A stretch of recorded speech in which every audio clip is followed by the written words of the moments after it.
Cuvioasă Maică Parascheva, primește cântarea noastră în cinstea Ta. Ești izvorul milei, floarea fecioriei și ocrotitoarea României. O Sfântă Maică Parascheva, binecuvintează România. O Sfântă Maică Parascheva, binecuvintează România. A Moldovei floare bine miresmată și a Iașului, Maică minunată, venim toți la Tine cu nădejde mare, că ești tuturora mult folositoare. O Sfântă Maică Parascheva, binecuvintează România. O Sfântă Maică Parascheva, binecuvintează România.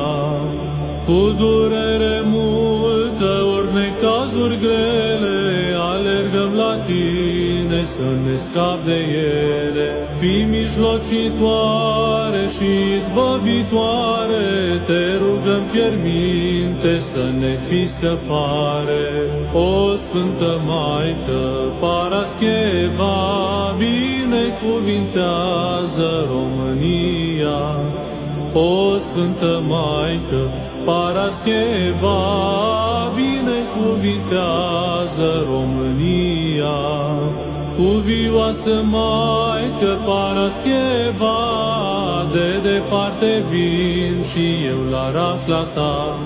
Sărac și bolnav, slab și întristat, știm că niciodată nu m-ai lepădat. O Sfântă Maică Parascheva, binecuvintează România. O Sfântă Maică Parascheva, binecuvintează România. Maică cuvioasă și plină de dar, am venit să-ți spunem oful nostru iar.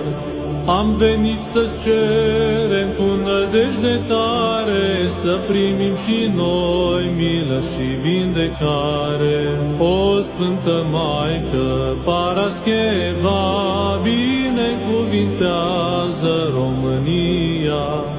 O Sfântă Maică Parascheva, binecuvintează România. Mare-i Dumnezeu întru sfinții Săi, care în cer se roagă și plâng pentru noi. Sfântă Parascheva, mult folositoare, a Moldovei floare și ocrotitoare. O Sfântă Maică Parascheva, binecuvintează România.